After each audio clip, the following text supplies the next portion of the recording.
First, a bipartisan group of senators say it has reached a deal on the framework for a new set of gun violence prevention laws. After weeks of negotiations, 10 Republicans, 10 Democrats announced the breakthrough yesterday, writing in part this: families are scared, and it is our duty to come together and get something done that will help restore their sense of safety and security in their communities.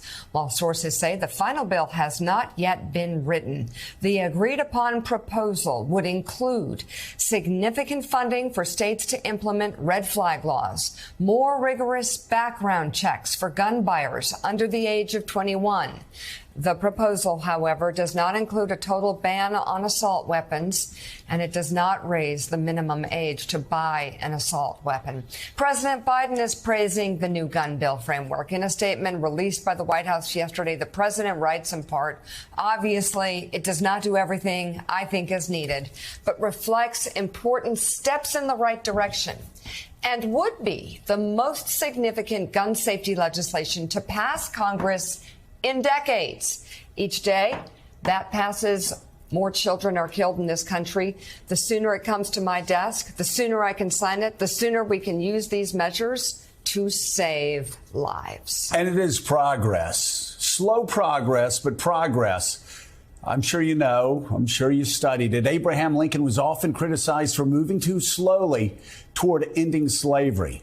Abolitionists like Frederick Douglass noted that viewed from the genuine abolition ground, Mr. Lincoln seemed tardy, cold, dull, and indifferent.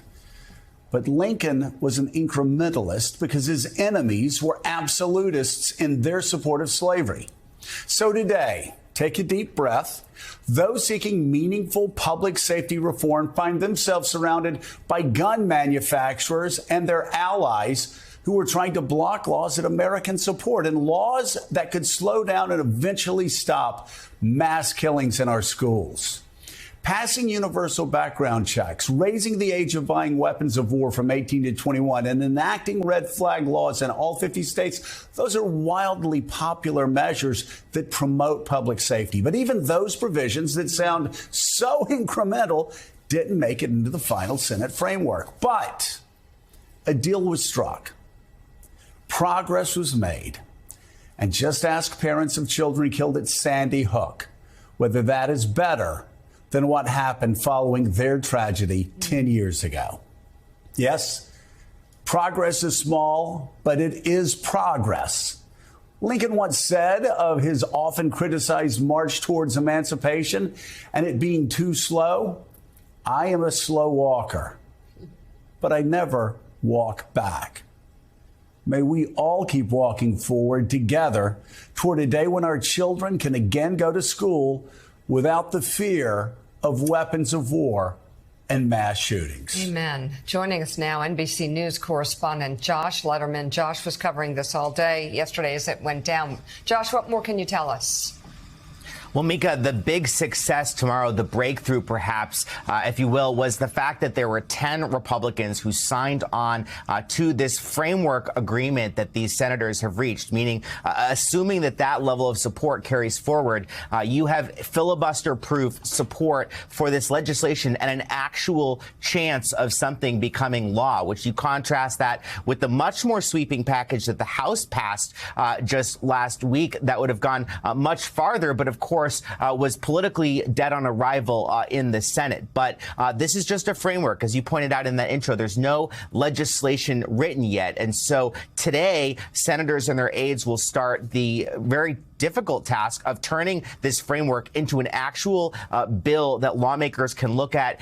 Everybody can decide whether they support it. Frankly, outside groups can start to lobby for it and against it. And that is where getting more political support for this could be really difficult. And it's also why senators who are involved in this want to proceed so quickly. They know that, you know, this was a procedural success, but this bill is not yet over the finish line. And with the elections coming just around the corner, the time to actually put this into law could be short. I spoke last night with Senator Chris Coons, one of the Democrats who signed on to this agreement. And here's what he told me about the timeline that he foresees for turning this into a law. We still face some potential hurdles. My hope is that we can get a vote on this in the Senate within the next 2 weeks, and that we can get it to the president's desk before the end of July. That's a tight timeline for the U.S. Senate, but frankly, the urgency of now, the urgency of acting while there is still a national focus, a national pressure to act, is what I think gives all of us optimism that this time may be different.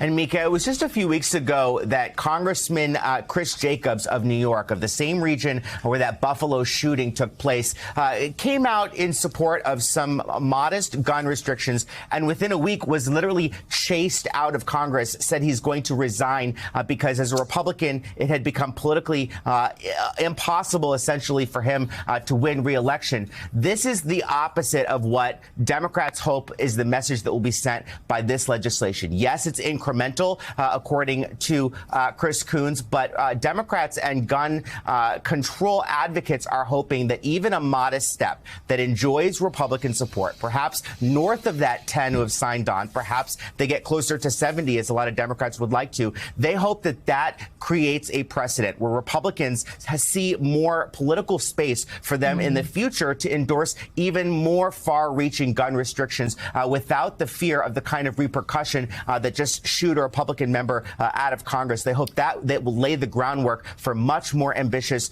measures to reduce gun violence in the future, Mika. All right. Good explainer, NBC's Josh Letterman. Thank you very much. And Jonathan Lemire, what are you hearing at the White House?